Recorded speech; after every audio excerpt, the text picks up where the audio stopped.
Good morning সবাইকে, আমার চ্যানেলে তোমাদের সবাইকে আরও একবার স্বাগত জানাই। Good morning. আজকে কিন্তু বেশ ভালো হাওয়া। আর ছেলে প্রথমে বলছিল বোধহয় সোয়েটার লাগবে না, তারপর বললাম সোয়েটার ঠিক লাগবে। তো এখন বেশ ভালো ঠান্ডা রয়েছে, মানে ভেবেছিলাম যে বোধহয় সোয়েটার লাগবে না, ছেলে ভেবেছিল, আমি ভাবিনি একবারও, কারণ ফেব্রুয়ারি মাস সবে। তো যাই হোক, ঠিক আছে, চলো এখন ঠান্ডার মধ্যে বেশ সুন্দর ঠান্ডা। ছেলে ওখানে চলে গেছে ভেতরে, তো গাড়িটা আসুক, গাড়িটা আসলে এসকর্ট কার্ডটা এখানে রয়েছে, প্লাস আজকে মাইনে দেওয়ার আছে, সব মিলিয়ে এখন দাঁড়াই। চলো কখন আসবে, আর মিনিট 5-এর মধ্যে চলে আসবে। তো যাই হোক, হয়ে গেল, ছেলে চলে গেল, এবার আমি যাবো ঘরে। এবার চলো, মোটামুটি টাইমলি এসছে গাড়ি। এক এক দিন ওই এক একটা বাচ্চা ভীষণ দেরি করে, ওই বাচ্চাটা আর কি মানে থ্রু আউট দ্য ইয়ার দেরি করে আর কি। তো যাই হোক, চলো, অন্ধকার এখন ভেতরটা, সব একটু রেস্ট নেবো, তারপর উঠে এক্সারসাইজ করবো। শুরু করে দিয়েছি এক্সারসাইজ কাল থেকে একদম নিয়ম করে।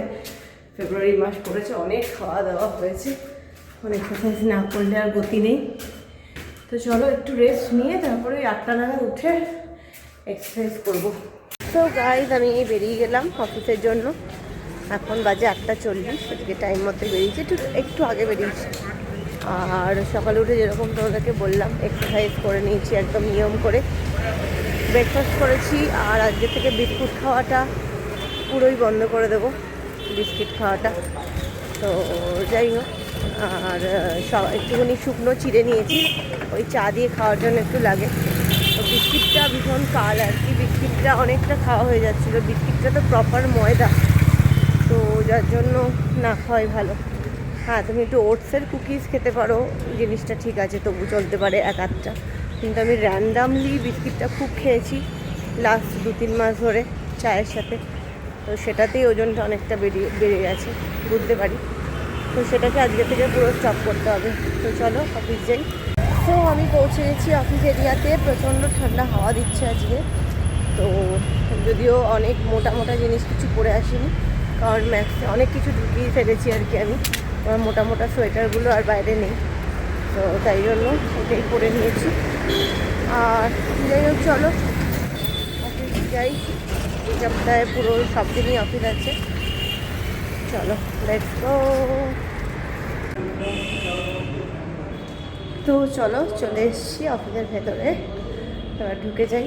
আজকে আমার এখনও বস, মানে আমার যে সিনিয়র দাদা দীপুদা, সে এখন আসেনি। গুড মর্নিং, নমস্কার।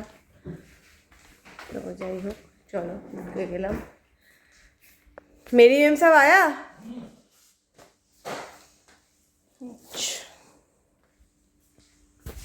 সো দেখো, চলে এসেছি, এসে বসে পড়েছি, আমাদের সুইপার কাজ করে চলে গেছে। তো আমার এই সিটটা ফাঁকা, দেখতেই পাচ্ছ, এই সিটটা ফাঁকা। আচ্ছা, সিটটাও ফাঁকা, ওটা অভিজিৎদা বসে, আর একজন অ্যাংলো দিদি আছে, সে এসে গেছে। সো এই এখন আমি বেরোলাম একটুখানি, মাকে ফোন করব, ছেলেকে ফোনটা পরে করব। আর হচ্ছে ছেলের আজকে দেখি কি করালো না করালো, ওটা খেয়ে দিয়ে করবো মাকে ফোনটা, দুজনকেই খেয়ে দিয়েই ফোন করবো আর কি। তাই জন্য এখন একটু মাকে জানিয়ে দিই যে খেয়ে দিয়ে ফোন করবো। তো এখন আমি যাচ্ছি বাড়ি, এখানে থেকে একটু ফুলকপি নিলাম শ্বশুরবাড়ির জন্য, শ্বশুর বলে দিয়েছিল যে একটু ফুলকপি পেলে আনতে, তো নিলাম। মোটামুটি ওই 30 টাকা নিল আজকে আর 25-এ পেলাম না।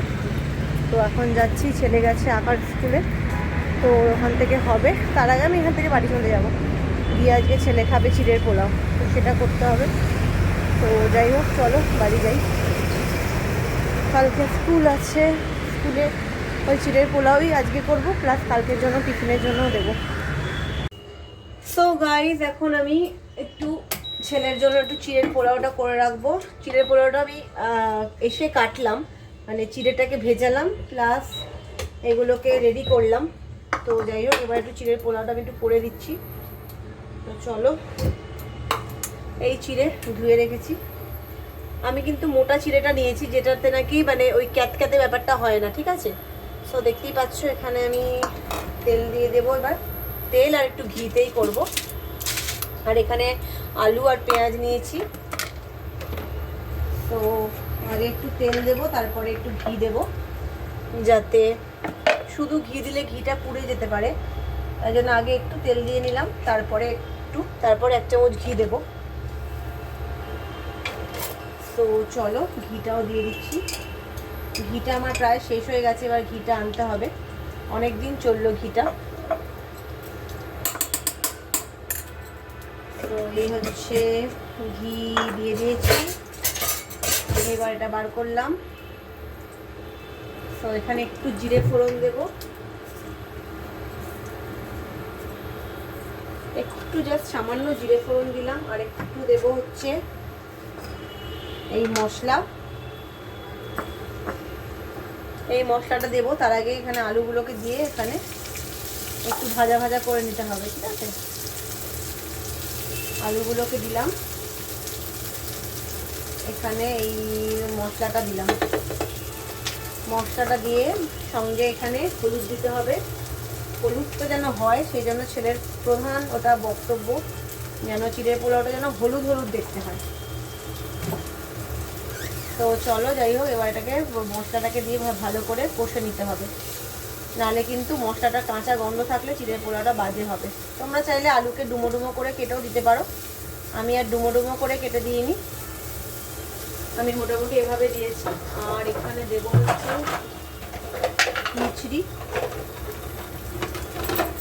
মিছরিটা দিতে হবে, একটু বেশি দিতে হবে। তার জন্য আমি একটু এখানে গুঁড়ো করে নেব।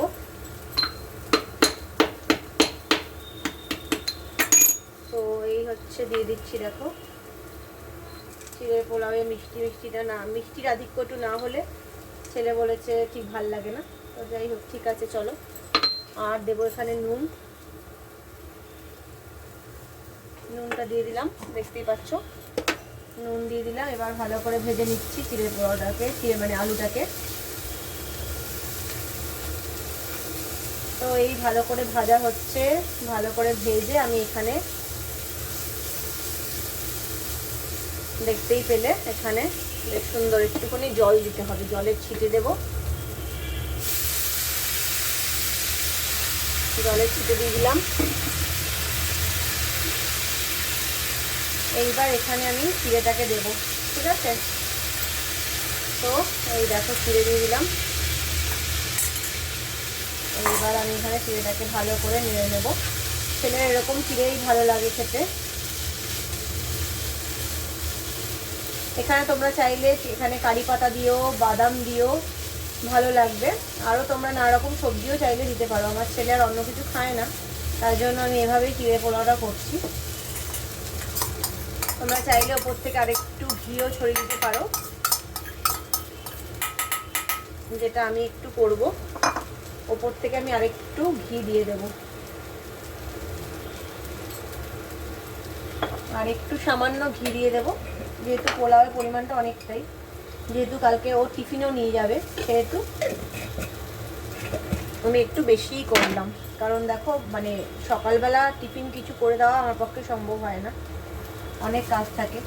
তো তাই জন্য মোটামুটি এখনই এবেলাই যা রান্না করবো সেটা কালকেও নিয়ে যাবে, প্লাস এবেলাও খাবে। তো দেখতেই পাচ্ছ সুন্দর চিড়ের পোলাও রেডি হয়ে গেল। এই চিড়েটা কিনবে তোমরা, তাহলে কিন্তু চিড়েটা একদম মেটিয়ে যাবে না, ঠিক আছে? এবং বেশিক্ষণ ভিজিয়ে রাখার কোনো দরকার নেই। এই হয়ে গেল চিড়ের পোলাও, ডান। বন্ধ করে দিলাম আমি।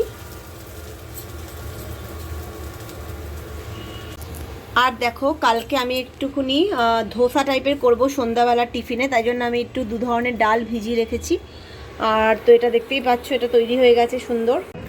সো এখন আমি যাচ্ছি ছেলেকে আনতে, তো নিয়ে আসি। এখন বাজে তোমার 7টা বাজতে 7-8 মিনিট বাকি, তো 7টায় ছুটি। তো তাই জন্য এখন ভাবলাম যে যাই, ওকে নিয়ে নিই।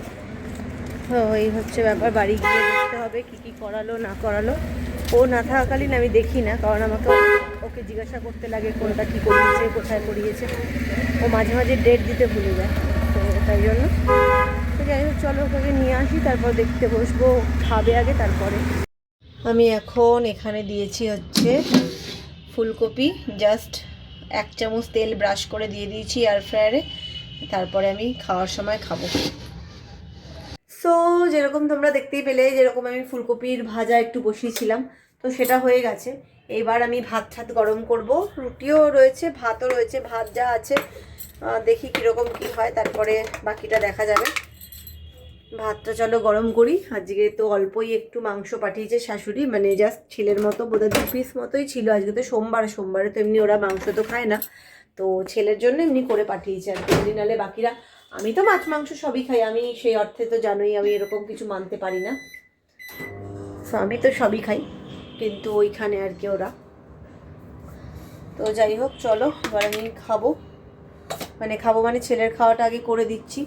ছেলের আঁকাটা হচ্ছে সায়েন্সের, মানে হোমওয়ার্ক করছে, হোমওয়ার্কটা শেষ হলেই আজকের মতো শেষ হবে। তারপরে চেস খেলাও আছে, সেটাকে আমি একদম নিয়ম করে খেলাচ্ছি এখন, কোনো রকম মানে বাদ দেওয়ার ব্যাপার নেই। তো চলো এখন এখানে মাংস দিয়ে একবারে মেখে দিচ্ছি, কোনো অসুবিধা নেই, মাংসটা দিয়ে মেখে দেবো। এখানে দেখি কি কি আছে। চলো, ভাতটা ভালো করে গরম করছি ওই জন্য, কারণ মাংসর বাটিটা গরম করা যাবে না। তো এখানে চলো মাংসটার মানে ভাতটা নিয়ে আসি।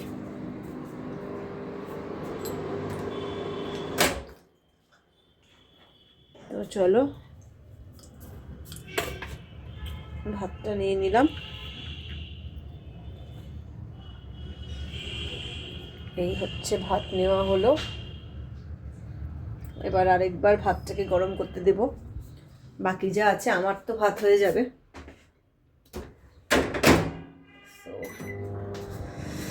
তো যাই হোক চলো, এখন ভাত মেখে দিচ্ছি, ভাত মেখে খাইয়ে দিচ্ছি, তারপরে আমার অনেক কাজ রয়েছে। Long, long ago, in the days of